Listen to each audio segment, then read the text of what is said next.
कांग्रेस क्या कर्नाटक वाली रणनीति अपना रही? जो इल्जाम बीजेपी ने कर्नाटक इलेक्शन में कांग्रेस पर लगाया था, वही इल्जाम केसीआर ने तेलंगाना विधानसभा चुनाव में कांग्रेस पर लगाया है। कांग्रेस की चोरी बीजेपी ने पकड़ी।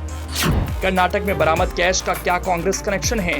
तेलंगाना चुनाव में करोड़ों रुपए भेजने के लग रहे हैं आरोप। कर्नाटक में कांग्रेस की सरकार है, लेकिन पड़ोसी राज्य तेलंगाना में सरकार है बीआरएस की। तेलंगाना में विधानसभा चुनाव की उल्टी गिनती शुरू हो चुकी है। इस दौरान कर्नाटक में कुछ ऐसा मिला कि केसीआर पीएम मोदी को शुक्रिया कहने से नहीं चूकेंगे, क्योंकि प्रधानमंत्री नरेंद्र मोदी के आईटी के कारण एक ऐसे राज से पर्दा उठा जो अगर राज रहता तो तेलंगाना में बीआरएस के साथ खेल हो जाता।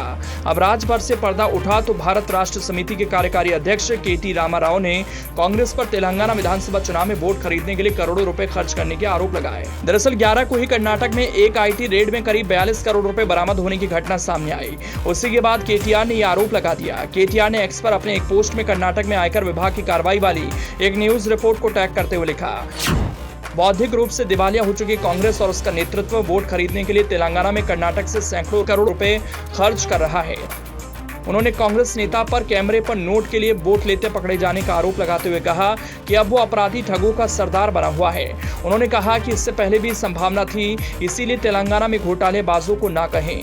बीआरएसपी कह रही है, पहले कर्नाटक में 40% कमीशन वाली सरकार थी, अब वो 50% वाली हो गई। कर्नाटक सरकार भ्रष्ट हो चुकी है और कांग्रेस उस पैसे को तेलंगाना लाना चाहती है और चुनावों के दौरान खर्च करना चाहती है। बीआरएस का आरोप है कि कांग्रेस ने कर्नाटक में बिल्डरों, सोने के कारोबारियों और ठेकेदारों से 1500 करोड़ रुपए जुटाए, जिससे वो तेलंगाना में चुनाव जीतने के लिए खर्च करेगी। उन्होंने दावा किया कि वो बेंगलोर से चेन्नई के रास्ते हैदराबाद पैसे लाने की योजना बना रहे हैं। ये जानकारी मिली है कि कुछ पैसा पहले ही चेन्नई और हैदराबाद तक पहुंच चुका है। अब बीआरएस चेतावनी दे रही है, उन्हें इसकी बड़ी कीमत चुकानी पड़ेगी। दरअसल 13 अक्टूबर को ही कर्नाटक में आयकर की एक छापेमारी में 42 करोड़ रुपए कैश बरामद किया गया।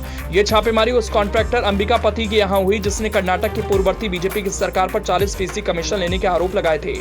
अंबिकापति की पत्नी अश्वत्थामा पूर्व कॉर्पोरेटर है और कांग्रेस के एक एमएलए की करीबी बताई जाती है। केटीआर ने जिस एक्स हैंडल की खबर को टैग किया, उसके मुताबिक बरामद पैसे तेलंगाना में होने वाले विधानसभा चुनाव के लिए हैदराबाद जाने वाले थे। तेलंगाना विधानसभा चुनाव में इस बार कांग्रेस पार्टी ने अपना पूरा जोर लगाया है, जबकि सत्ताधारी बीआरएस लगातार तीसरी बार चुनाव जीतकर आना चाहती है। ऐसे में चुनाव आयोग के तमाम दावों के बाद अगर इस तरह के आरोप लग रहे हैं तो निष्पक्ष चुनाव को लेकर संदेह पैदा होता है।